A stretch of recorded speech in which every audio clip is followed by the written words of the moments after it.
વસ્તી ગણતરી 2027 માટેની અત્યારે તાલીમ ચાલી રહી છે અને લગભગ આ ત્રીજા પેજની તાલીમ ચાલુ છે. એમાં ગમે ત્યારે શિક્ષકોના હુકમ આવે છે, ગમે ત્યારે રાત્રે પણ આવે છે. અગાઉથી આખી યાદી આવેલી નથી એટલે શિક્ષકો અસમંજસમાં છે. ગઈકાલે એવા 100 શિક્ષકો સાથેનો એક પત્ર થયો જેમાં અહીંથી 20 કિલોમીટર દૂર શિક્ષકો જે ફરજ બજાવે છે એમના હુકમો શહેરી વિસ્તારની ગણતરી માટેના થયા.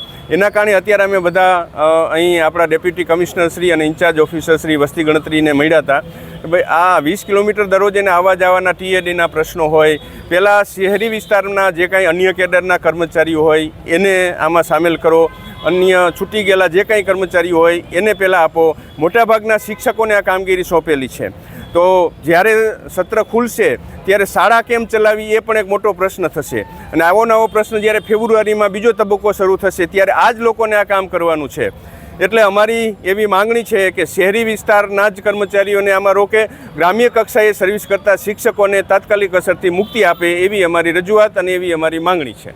કેટલા જે ગ્રામ્ય વિસ્તારના છે એવા કેટલા શિક્ષકો? અત્યારની જે યાદી આવી એમાં 100 શિક્ષકો છે જે અહીંથી 20 કિલોમીટર દૂર ફરજ બજાવે છે અને જુદા જુદી શાળાઓમાં ફરજ બજાવે છે. એવા 100 શિક્ષકોની યાદી છે જે સહી સાથેની યાદી અત્યારે અમે ઇન્વર્ટ કરીએ છીએ. એટલે અમારી ઈચ્છા એવી છે કે બધું કામ સંકલન થયા, રાષ્ટ્રીય કામગીરી છે એટલે સૌએ કરવી પડે.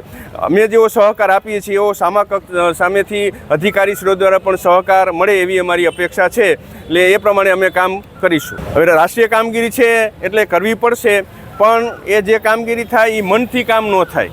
એટલે અમારી અધિકારીશ્રીને વિનંતી છે કે અમારી માંગણી છે એ સ્વીકારે, શક્ય હોય ત્યાં સુધી અહીંના કર્મચારીને લે, બાકીના કર્મચારીઓને રિઝર્વમાં રાખે. જો જરૂરત પડતી હોય સંખ્યાની તો રિઝર્વમાં રાખે, પણ મુક્તિ આપે એ અમારી પ્રથમ માંગણી છે.